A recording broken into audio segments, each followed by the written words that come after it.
कहाँ जाएंगे मैडम? जेके मार्केट। उसे कहो तुम्हें जेके मार्केट जाना है। मैंने कहा मैडम कहाँ जाएंगे? जेके मार्केट। जी बैठिए।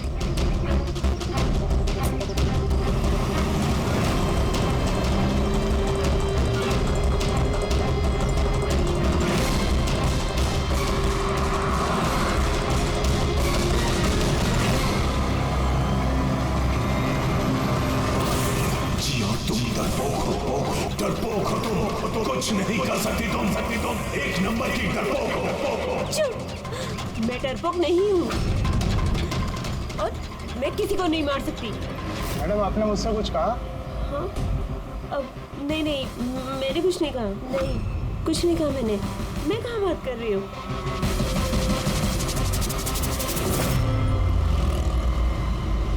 जिया तुम्हें उसे मारना होगा। तुम उसे जिंदा नहीं छोड़ सकती। तुम्हें उसे मारना होगा जिया, मारना होगा तुम्हें। नहीं, मैं किसी का खून नहीं करूंगी, किसी का भी नहीं। अरे भैया, गाड़ी क्यों रोक दी? मैडम गाड़ी आगे नहीं जाएगी। क्यों नहीं जाएगी? मैंने कहा ना मैडम, गाड़ी आगे नहीं जाएगी। अगर ले जाना ही नहीं था तो बिठाया क्यों? मैडम आप उतरती है या मैं गाड़ी से उतर जाऊं?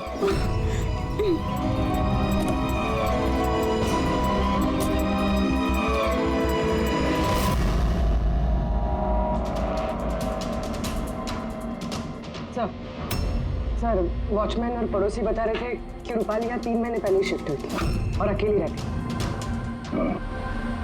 फिर चेक करते हैं अच्छी तरह से।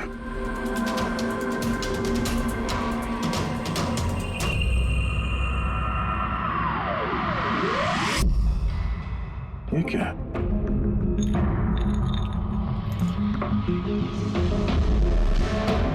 इतने सारे एयर ट्रांसमिटर्स।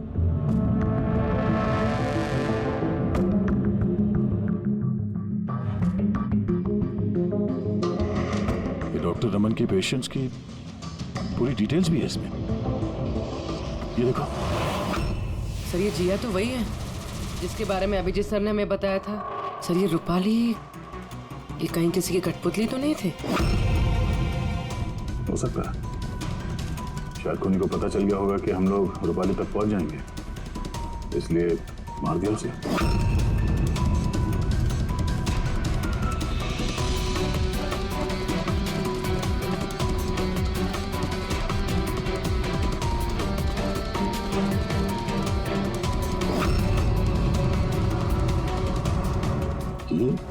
ये नेताजी, संजीत, वीरेन और जिया, इन तीनों के चेहरे पे रेड सर्कल।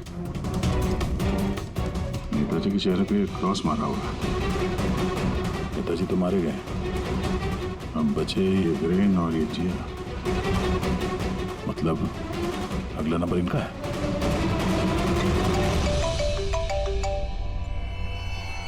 हाँ जी। ये जिया साइकेट्रिस्ट से मिलने के लिए गई थी, लेकिन वहां पहुंची ही नहीं। अच्छा, हमें यहाँ रूपाली के घर में एक तस्वीर मिली है जिसमें नेताजी, संजीत, वीरेन और जिया है। ये नेताजी के चेहरे पे तो क्रॉस मारा हुआ है, पर इन दोनों के चेहरे पे लाल पेन से सर्कल बना हुआ है। कहीं ऐसा तो नहीं कि ये जिया वीरेन को मारने के लिए गई है? एक काम करो, तुम वीरेन को अलर्ट करो, पता करो वो कहाँ है। तब तक मैं जिया की लोकेशन ट्रैक करता हूँ और हम लोग मिलते हैं। ओके? या चलिए, सर वीरेन को फोन लगाना।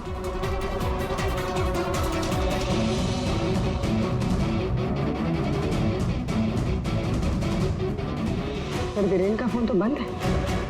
चल गया। हाँ सर, ये ट्रांसमीटर 1.8 मेगाहर्ट्ज से 2 मेगाहर्ट्ज के बीच में काम करता है। ग्रेट। 1.8 मेगाहर्ट्ज से 2 मेगाहर्ट्ज पर। हाँ सर। मेरी बात ध्यान से सुन लो। हाँ, पहले तो फ्रेडी ने कमाल कर दिया है। हाँ, रिसर्च करके ऐसा नाम निकाला है जिसका कनेक्शन इस नेताजी संजीत और जज श्रीकांत के साथ है। उस आदमी का नाम है डॉक्टर ललित। हाँ, डॉक्टर ललित। यस, मुझे तो ये डॉक्टर ललित ही बहुत गड़बड़ लग रहा है दया। मुझे तो उसी पे शक होने लगा है, क्योंकि डॉक्टर ललित का कुछ साल पहले इस नेताजी संजीत ने प्रैक्टिस करने का लाइसेंस कैंसिल कर दिया था, और फिर इस डॉक्टर ललित को जज श्रीकांत ने सजा सुनवाई और हुआ क्या? पहले खून हुआ जज श्रीकांत का और फिर उसके बाद में नेताजी संजीत मारा गया। ये खून कौन कर सकता है? ये डॉक्टर ललित ही कर सकता है। उसी का कनेक्शन है इन दोनों के साथ। बस अब डॉक्टर ललित जिस फ्रीक्वेंसी पर ऑपरेट करता है वो फ्रीक्वेंसी भी पता चल गई। हाँ, टेक्नो एक्सपर्ट ने ये बता दिया 1.8 मेगाहर्ट्ज से लेके 2 मेगाहर्ट्ज तक। बस अब इस फ्रीक्वेंसी पर हम टैप करेंगे डॉक्टर ललित को। पता चलेगा ये डॉक्टर ललित किस किस से बात करता है और क्या बातें करता है। और दया, ये रेडियो फ्रीक्वेंसी 1.8 मेगाहर्ट्ज से 2 मेगाहर्ट्ज हमारे सारे पुलिस स्टेशन और रेडियो वैन्स को बता दो। अब देखते हैं कब तक भागता है ये डॉक्टर ललित।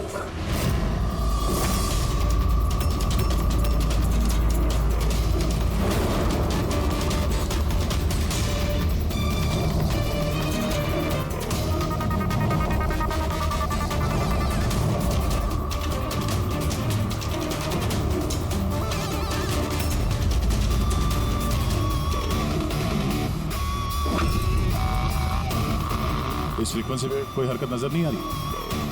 जब भी बोलेगा पकड़ा जाएगा। पूरी मुंबई इस फ्रीक्वेंसी को हर 5 किलोमीटर में ट्रैक कर रही है। अगर जिया वीरेन को मारने निकली है तो वो खूनी 1.8 या 2 पे जरूर आएगा।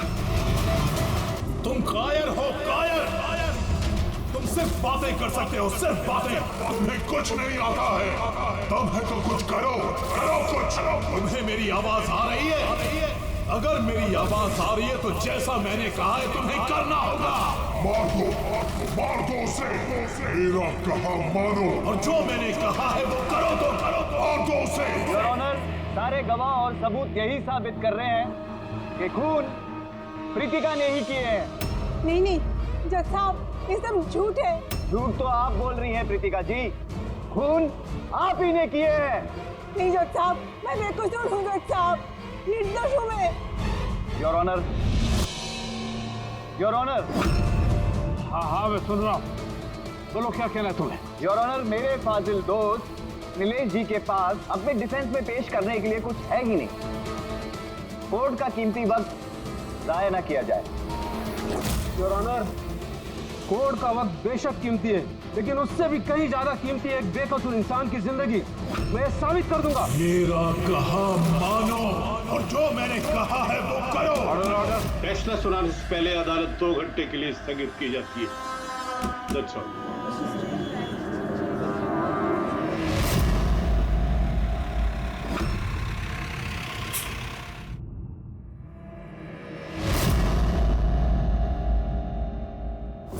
श्रीकांत, तुम्हें उसे मारना होगा, तुम कर सकते हो ये, उसे जिंदा रहने का कोई हक नहीं है, उसका मरना जरूरी है, मार दो उसे।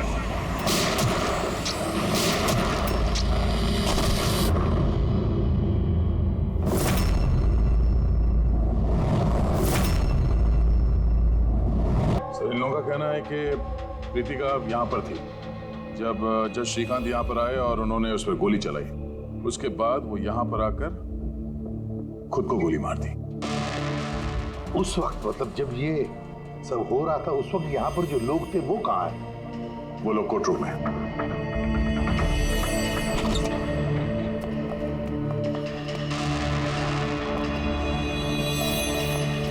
जरा डिटेल में बताइए क्या हुआ यहाँ पर? सर, एक केस की सुनवाई चल रही थी। जज श्रीकांत जी की हालत कुछ ठीक नहीं लग रही थी। उन्होंने 2 घंटे का रिसेशन लिया और अचानक चेंबर में आए और उन्होंने अपने आप को और प्रीतिका को गोली मार दी। लेकिन वो गन तो रखते ही नहीं थे। उनके पास गन कहाँ से आई? ये तो हमें भी नहीं पता सर कि गन आई कहाँ से, लेकिन गन उनके पास थी जरूर सर। तो गन का इंतजाम पहले से कर रखा है। लगता है जज साहब ने पूरी प्लानिंग की थी कृतिका का खून करने की। लगता तो ऐसे ही है। वैसे जज साहब की इस केस में कोई पर्सनल इन्वॉल्वमेंट थी? नहीं सर, ऐसा तो कुछ भी नहीं था। कृतिका के साथ कोई व्यक्तिगत दुश्मनी? जज साहब तो बहुत ही सुलझे हुए इंसान थे सर। केस के हर एक पहलू पर बहुत ही बारीकी से गौर करते थे सर। मुझे पिछले कई दिनों से लग रहा था कि कुछ ना कुछ गलत जरूर है उनके साथ। मैम, क्या जज साहब की तबीयत ठीक नहीं थी? वो तो मुझे नहीं पता, लेकिन हाँ, उनको कुछ अजीब अजीब सी आवाजें सुनाई दे रही थी। वो सब हम एक बार आ जाइए श्रीकांत, खाना लगा रही हूँ।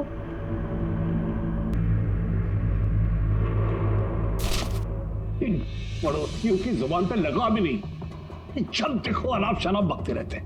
अरे क्या हुआ श्रीकांत, इतना क्यों चिढ़ रहे हो? पहले जाके इन पड़ोसियों का मुंह बंद करो, नहीं सुननी मुझे उनकी बकवास।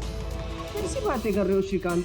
पड़ोसी के बेचारे पिछले 1 महीने से लंदन गए हुए हैं और उनकी आवाज यहाँ तक कैसे आ सकती है? कुछ भी बात कर रहे हो आप श्रीकांत। कौशल, पता नहीं श्रीकांत को क्या हो गया है, कुछ अजीब सा बिहेव कर रहे हैं। और पता है तुम्हें, उसे पड़ोसियों की आवाज सुनाई दे रही है, जबकि वो घर बंद है, वहां पे कोई नहीं है। किसे बता दिया? किसे बता दिया? और तुम क्या समझती हो? तुमसे झूठ बोल रहा हूं मैं? पूरा बात ऐसे, नाटक बंद करो, बताओ तुम लोगों ने इस घर में क्या छुपा रखा? बताओ मुझे, बताओ। मैं सब जानता हूं, सब जानता हूं। तुम मुझे पागल बनाने की कोशिश कर रही हो ना? श्रीकांत, ये तुम्हें क्या हो गया है? हाँ? अपनी हालत देखो क्या बना के रखी है, और यहाँ पे कोई नहीं है। किसकी आवाज सुनाई दे रही है तुम्हें? सुनाई दे रही है मुझे, उनकी आवाज सुनाई दे, यही है, यही है। लेकिन मैं किसी की नहीं सुनूंगा, किसी की नहीं सुनूंगा। कहीं उन्हें कोई दिमागी बीमारी तो नहीं थी? नहीं सर, 15 अप्रैल तक तो ठीक थे, लेकिन हम रेड कैंडी हॉस्पिटल गए थे ना, उसके बाद ये सब कुछ होने लगा था उनके साथ। Red candy hospital? जी सर, इस हॉस्पिटल में चल के पता करते हैं कैसा क्या हुआ था वहां पे कि ये जज साहब अचानक ऐसा बर्ताव करने लगे। सर, इस केस में आखिर बचा ही क्या है? जिस आदमी ने खून किया उसी ने अपने आप को मार लिया। वही तो पता लगाना है ना फ्रेडी, वही तो पता लगाना है कि एक जज ने अपने सामने वाले आरोपी को गोली क्यों मार दी, खून क्यों किया, और तो और उसके बाद में अपने आप पर भी गोली चलाई, क्यों?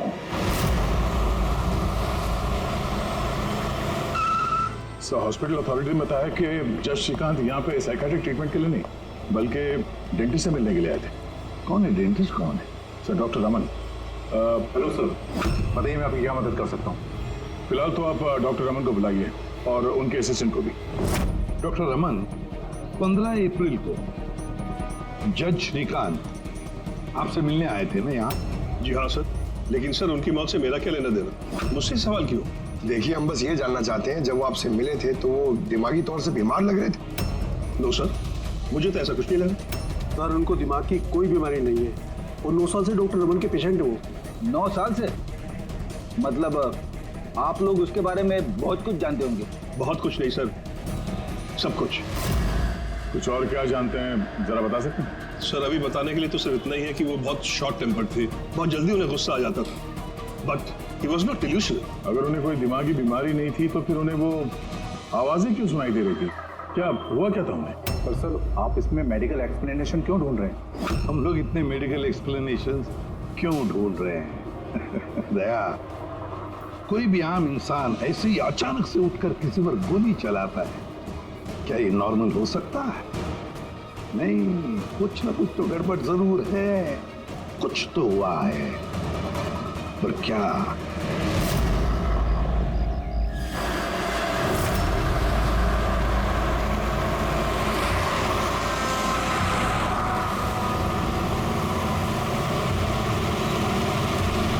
वीरेन, तुम बेकार की चिंता करते हो।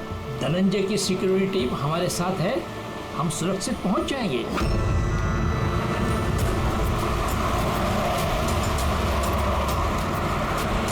वो बात तो ठीक है, लेकिन आपको धमकियां मिल रही हैं। देखो वीरेन, हमारे कामों में धमकियां मिलती रहती है और ऐसी धमकियों से मुझे डर नहीं लगता है। देखो डर तो मुझे भी नहीं लग रहा, क्योंकि मुझे धनंजय और उसकी टीम पे पूरा भरोसा है।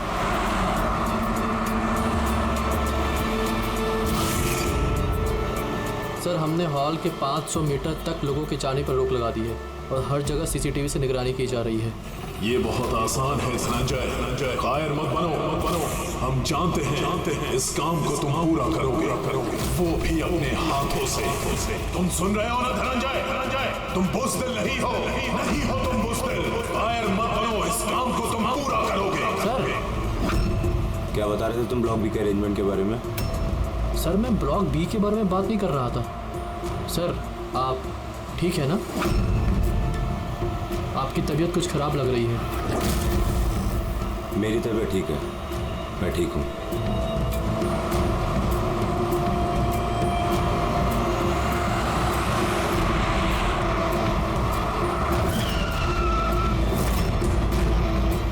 धनंजय, तुम्हें उसे मारना होगा। मार दो धनंजय, मार दो। गाड़ी रोको।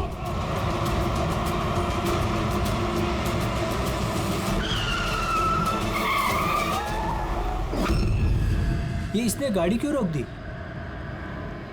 सर, क्या हुआ? शाबाश धनंजय, अपना मिशन पूरा करो। मार दो उसे। याद रहे धनंजय, कायर नहीं हो, तुम ये कर सकते हो।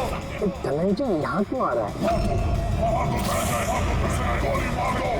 सोचो मत। मैं देखता हूँ। ओके। क्या बात है धनंजय, गाड़ी क्यों रुकवा दी?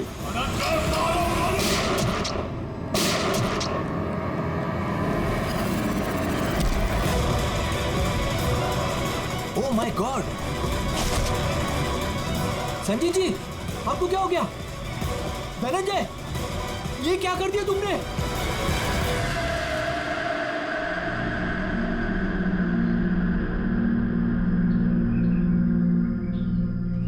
नेताजी के सिक्योरिटी का इंचार्ज वही था? जी सर, धनंजय जी वही इंचार्ज थे। कमाल है सर, जिसे बॉडीगार्ड रखा है उसी ने मार दिया। नेताजी को मारने की कोई खास वजह? सर, ये तो धनंजय जी ही बता पाएंगे। इसे ही बात बता, गोली अंदर मारी या बाहर से? सर, बाहर से मारी, कार के।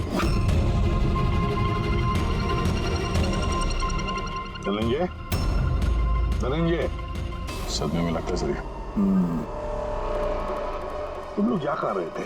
सर, नेताजी की चिल्ड्रन फाउंडेशन की मीटिंग थी, वहाँ जा रहे थे। हमारी गाड़ी आगे थी और नेताजी की कार पीछे, और मैं धनंजय जी से नेताजी की सिक्योरिटी के बारे में बात कर रहा था, पर ये मेरी बातों में ध्यान नहीं दे रहे थे और कुछ खोए से लग रहे थे सर। इनके चेहरे में एक अजीब सी बेचैनी थी। मैंने उनसे पूछा कि क्या हुआ, तो कुछ बहकी सी बातें करने लगे। सर, जब श्रीकांत के साथ भी तो ऐसे ही हुआ था। कहीं ये दोनों केस एक जैसे तो नहीं है? और कोई साथ में था नेताजी के? वीरेन जी सर। वीरेन जी? जी सर। आप नेताजी के साथ थे ना? हाँ सर, मैं ही था। नेताजी ने आपको कुछ बताया इस धनंजय के बारे में? सर, नेताजी हमेशा धनंजय की तारीफ किया करते थे। उनकी जान को खतरा था। अभी कुछ दिन पहले ही धनंजय ने उनकी जान बचाई थी। बड़ी अजीब बात है सर, कुछ दिन पहले जिस आदमी ने नेताजी की जान बचाई, आज उसी ने उनका खून कर दिया। गोली मारने के बाद धनंजय ने भागने की कोशिश की? नहीं सर, खुद को गोली मारने की कोशिश की थी। सब बड़ी मुश्किल से सिक्योरिटी वालों ने उन्हें रोका था सर। कमाल है सर, जज श्रीकांत ने खून करने के बाद अपने आप को गोली मार दी और इसने भी अपने आप को गोली मारने की कोशिश की। काम करते हैं, धनंजय को ब्यूरो ले चलते हैं, वहीं से उससे पूछताछ करेंगे। और फिर एक बात समझ में नहीं आ रही है दया, खून करने के बाद खूनी अपने आप को गोली मार लेता क्यों?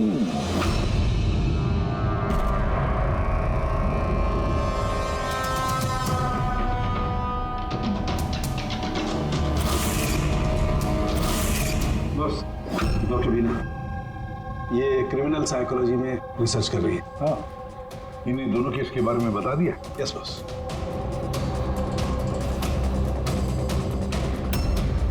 मेरा बेटा कहाँ है? मुझे उससे मिलना है। अरे नेताजी के सिक्योरिटी इंचार्ज धनंजय की माँ। उसे यहाँ क्यों लाए हो? देखिए, आपके बेटे ने नेताजी का खून किया है। जी नहीं, मेरा बेटा किसी की हत्या नहीं कर सकता। वो तो खुद बीमार है, उसकी दिमागी हालत ठीक नहीं है। क्या क्या बीमारी है आपके बेटे को? पिछले कुछ दिनों से उसे कुछ कुछ आवाजें सुनाई देती है।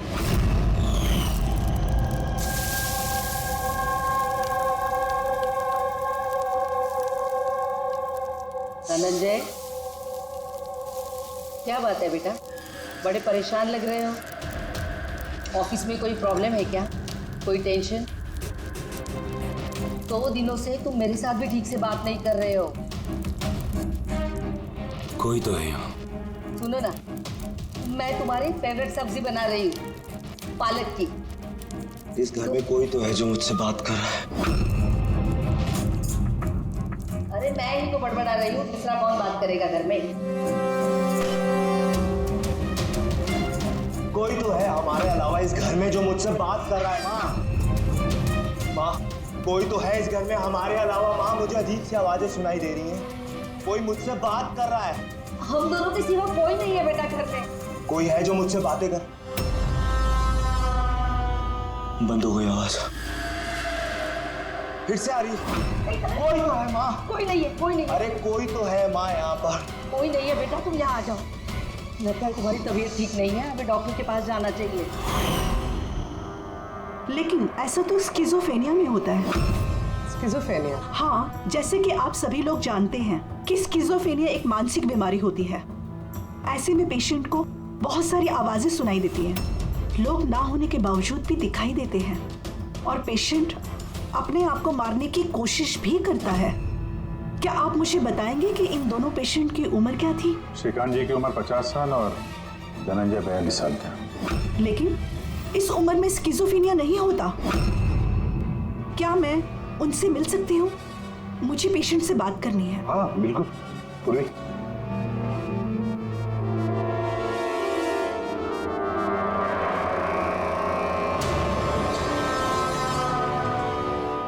धनंजय, तुमने संजीत को क्यों मारा? मैं कुछ पूछ रही हूँ। धनंजय, तुमने संजीत को क्यों मारा? मुझे कुछ आवाजें सुनाई दे रही थी जो मुझे उकसा रही थी। कह रही थी कि मैं बुज़दिल हूँ, कायर हूँ, मैं किसी का खून नहीं कर सकता। और उस आवाज ने मुझे इतना उकसाया कि मैंने खून कर दिया।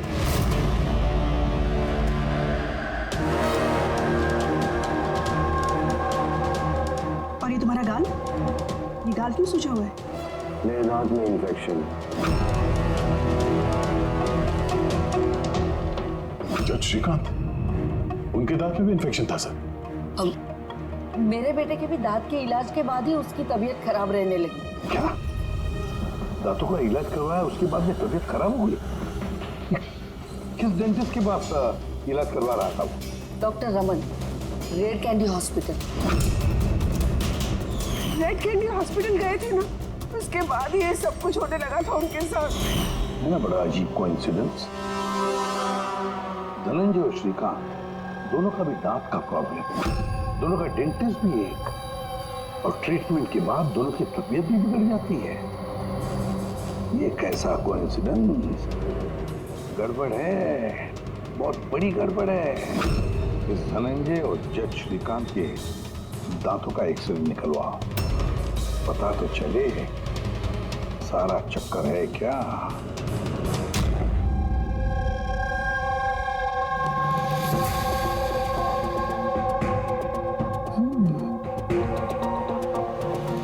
ये क्या हो सकता है? सर, ये देखिए। क्या? ये मार्क्स। हाँ यार, दांतों में ये क्या है? फॉरेन ऑब्जेक्ट जैसा। एग्जैक्टली, ऊपर से दोनों आदमियों के दांतों में।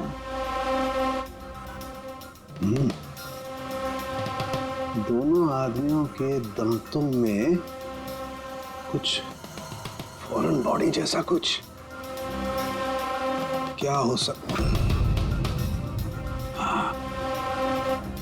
तारिका, एक काम करो, एसीपी साहब को फोन कर दो, उन्हें बोल दो कि केस की जड़ मिल गई है।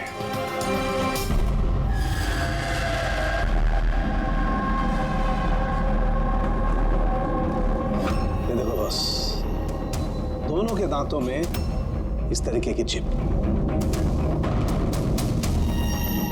ये तो बग है। हाँ, ये बग ही है। सर ये तो जासूसी में इस्तेमाल होने वाला ट्रांसमीटर जैसा कुछ है।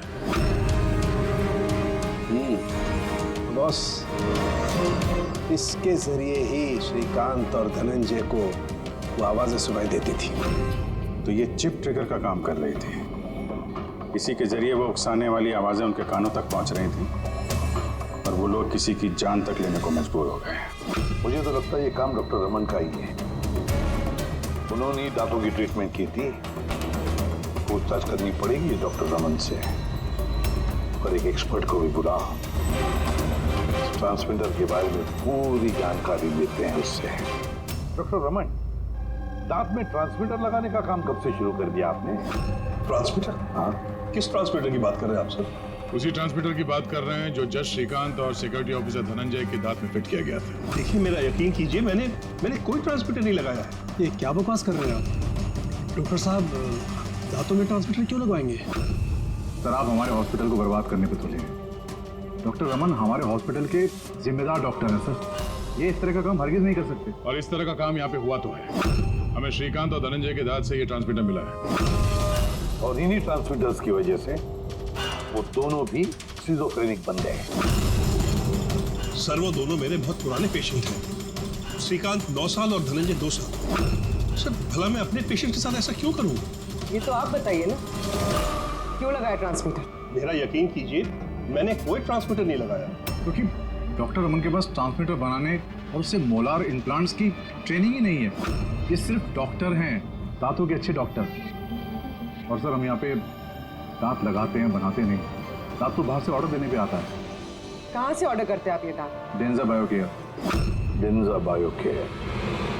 रेडी पंकज, डॉक्टर रमन की चेम्बर्स अच्छी तरह से चेक करो, एक एक कोना छान मारो। और कितने लोगों के दांत इम्प्लांट किए हैं? जी लगभग 20 लोगों का। अच्छा, तो सभी लोगों के नाम और पता चाहिए हमें। दया, हो सकता है इन 20 लोगों की जान को खतरा हो।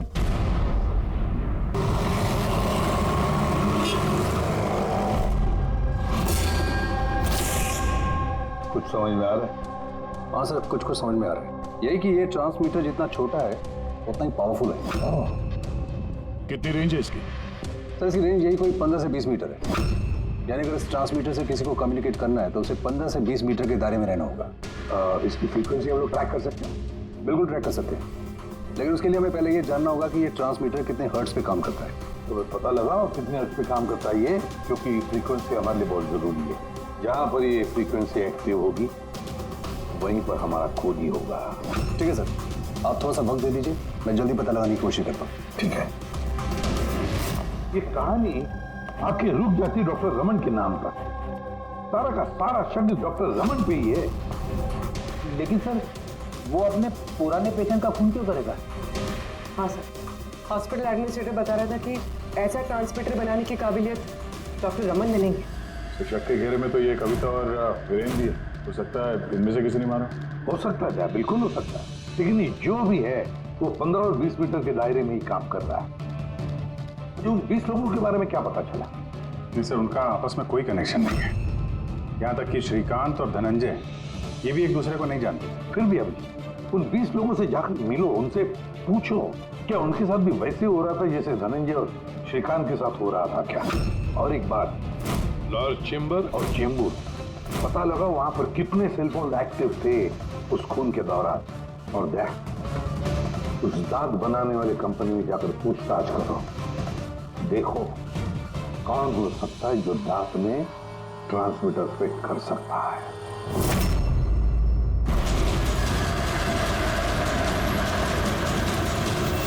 विनय आपका ही नाम है? जी हाँ, मेरा ही नाम है। सॉरी, मैंने आपको पहचाना नहीं। हम CID से। सर मुझसे कोई गलती हुई क्या? नहीं नहीं, अब गलती नहीं हुई। एक्चुअली एक केस के सिलसिले में हम कुछ पूछताछ करने आए। आपके दांतों में कुछ प्रॉब्लम थी ना? हाँ। ये इलाज कहाँ कराया था आपने? Red kidney hospital. इलाज के बाद से कुछ तकलीफ हुई? आई मीन कुछ अजीब अजीब आवाजें सुनाई देती हों, या जैसे कोई ऑर्डर दे रहा है कुछ करने के लिए? नहीं, ऐसा तो कुछ नहीं हुआ, लेकिन एक दो बार दर्द हुआ था। वो तो नॉर्मल है, दांत लगवाएंगे तो थोड़ा बहुत दर्द तो होगा ही। ठीक है, अगर ऐसी कोई तकलीफ हो तो फौरन हमें बताइएगा। और हाँ, किसी अनजान आदमी के बहकावे में नहीं आना, और किसी के बुलाने पे किसी अनजान जगह नहीं जाना है। ओके जी, ध्यान रखिएगा। जी सर। डॉक्टर रमन बहुत अच्छे हैं। दांत लगाने के बाद से मुझे जरा सी भी तकलीफ नहीं है। आपको कोई आवाजें सुनाई दे रही? क्या मतलब है इसका?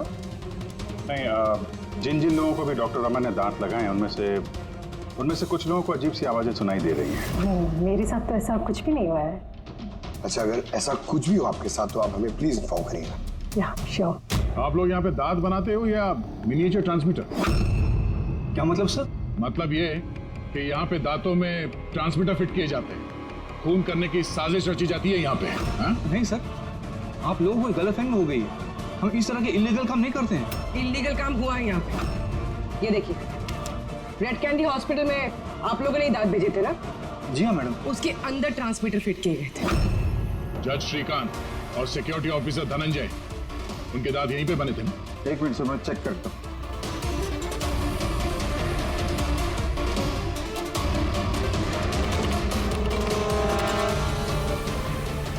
हाँ सर, दांत तो यही बने हैं, लेकिन अगर वो हमारी एम्प्लॉय रूपाली होती जिसने ये दांत बनाए हैं तो सच्चाई पता चल जाती। कहाँ है आपकी वो एम्प्लॉय रूपाली? वो तो कल रात गुजर गई। कैसे गुजर गई? उसे अस्थमा अटैक हुआ था, लेकिन हैरानी की बात तो ये है कि उसे कभी अस्थमा था ही नहीं। जी हाँ सर। उसके घर का एड्रेस देना सर।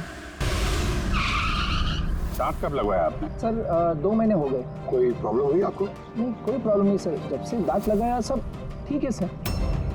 कुछ आवाजें सुनाई दे रही हो अजीब अजीब सी? नहीं सर हुआ क्या सर? देखिए, रेड कैंडी हॉस्पिटल में जितने लोगों ने भी ट्रीटमेंट कराया उन्हें कुछ प्रॉब्लम्स हो रही हैं, और उनमें से 2 जन की तो मौत भी हो चुकी है। सर मैं मरना नहीं चाहता सर। नहीं, आप घबराइए मत, ऐसा कुछ नहीं है। आपको कभी भी ऐसी कोई प्रॉब्लम हो कि कुछ अजीब अजीब सी आवाजें सुनाई दे रही हो, या फिर कोई ऐसा आदमी दिख रहा हो जो है नहीं, मतलब दूसरे बोल रहे हैं कि किससे बात कर रहे हो, तो अगर ऐसा कभी हो तो फौरन हमें कांटेक्ट करिएगा। और कितने लोग बचे पंकज? सर चेक करने के लिए और 5 लोग बचे सर। 5 को भी जल्दी से जल्दी चेक करना होगा। क्या पता उस हत्यारे का अगला निशाना इन्हीं में से कोई हो। हाँ सर।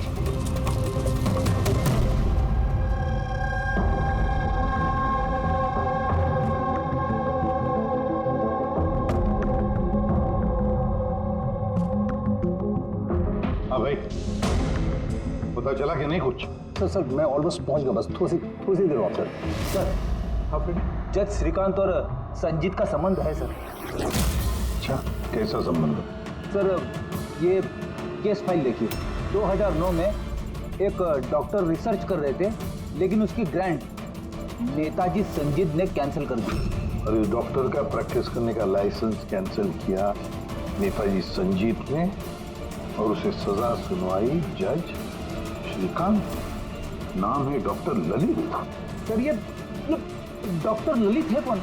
पता लगाना पड़ेगा ये डॉक्टर ललित है कौन और किस बात पर रिसर्च कर रहा था। तो आपकी बेटी ने टूथ इम्प्लांट करवाया था? हाँ, अभी 2 दिन पहले ही कराया था इम्प्लांट रेड कैंडी हॉस्पिटल से। सर, जिस दिन से टूथ इम्प्लांट करवाया है अजीब अजीब बातें करती है और बहुत डरी हुई भी है। मॉम, क्या हुआ, कुछ चाहिए? कोई आया क्या घर में? कोई भी तो नहीं। नहीं मॉम, कोई तो है घर में। मैं हूँ, तुम हो, और पापा तो हांगकांग में है, और कोई आएगा तो बेल बजाएगा ना। बेल भी तो नहीं बजी है। पता नहीं मॉम क्या हो रहा है, जब से सोकर उठी हूँ ऐसा लग रहा है कि घर में कोई है और मेरे बारे में अजीब अजीब सी बातें कर रहे हैं मुझसे। समझ में नहीं आ रहा है। मेरी तबीयत तो ठीक है, कोई सपना देखा क्या? नहीं माँ, कोई सपना नहीं देखा। लगता है मेरे कान बज रहे हैं। मॉम, प्लीज एक काम करो, मुझे एक कप चाय दे दो मेरे रूम में। मेरा सर घूम रहा है। तो अभी जिया कहाँ है? उसे मैंने साइकियाट्रिस्ट के पास भेजा है, सैंड्रा। देखिए, आप उस साइकियाट्रिस्ट का एड्रेस दीजिए। हमारा अभी उससे मिलना बहुत जरूरी है। नंबर लेना।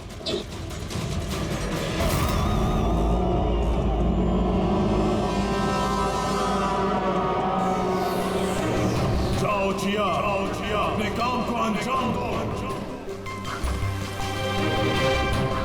ये कौन हो सकता है जो संजीत के खूनी के बारे में मुझे बताने के लिए यहाँ बुलाया? जिया, उसे मारना होगा तुम्हें। उसे जिंदा रहने का कोई हक नहीं है।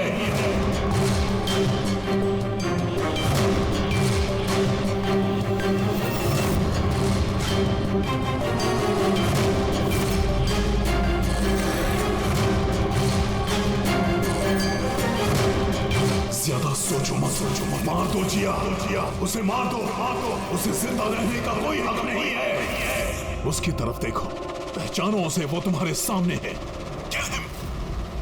उसे जिंदा रहने का कोई हक नहीं। उसी की आवाज है। फ्रीक्वेंसी लोकेट करो। देखो, अपनी बैग से गन निकालो।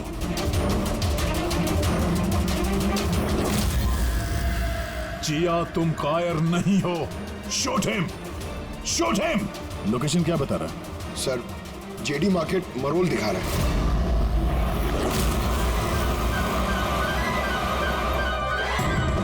Come on, जिया, मारो उसे, सर, ये क्या हो रहा है? ये मुझे क्यों मारना चाहती थी? किसी ने मुझे फोन करके बुलाया कि संजीत की खूनी के बारे में बताने वाली थी। घबराइए नहीं, ये सब एक प्लान था। आप अभी सेफ हैं, आप जा सकते हैं। Okay sir, thank you. तो खूनी यहीं कहीं होगा।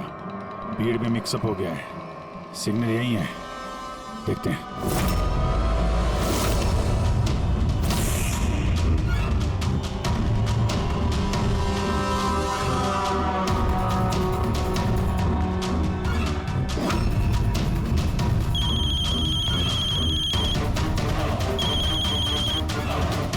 हेलो, अभिजीत बोल रहा हूँ। कभी हमसे भी मिल लिया करो। अरे इधर उधर क्या देख रहा है? तेरे पीछे हो। डॉक्टर ललित,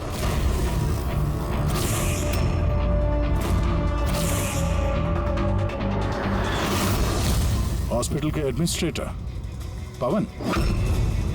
मुजरिम चाहे कितने भी नाम बदल ले, चाहे कितने भी भेस बदल ले, एक ना एक दिन शिकंजे में फंस ही जाता है। क्यों? चलो।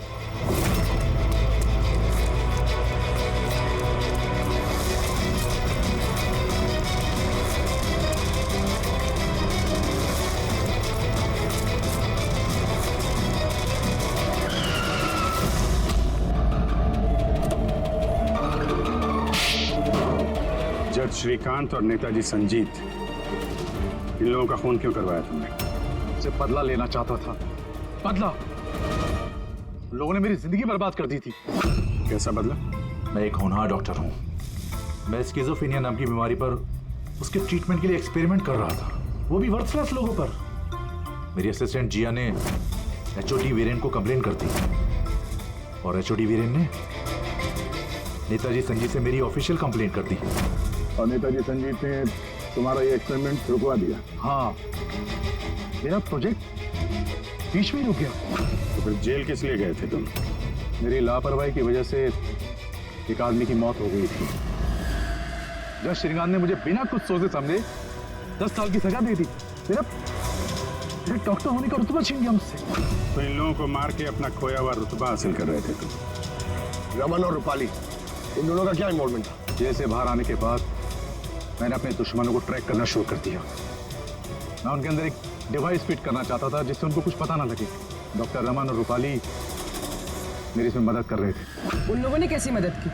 जब श्रीकांत और जिया को दांतों में प्रॉब्लम थी, वो अपने चेकअप के लिए डॉक्टर रमन के क्लिनिक पे जाते थे। नेताजी संजीत के दांतों में कोई प्रॉब्लम नहीं थी, बल्कि उनके बॉडीगार्ड धनंजय को दांतों में प्रॉब्लम थी। मैंने उसे फ्री डेंटल चेकअप का लालच दिया और डॉक्टर रमन के क्लिनिक पे भेज दिया। डॉक्टर रमन ने उन्हें नया दांत लगाने की सलाह दी और मेरे कहने पे रूपाली ने उनके दांतों में डिवाइस फिट कर दिया।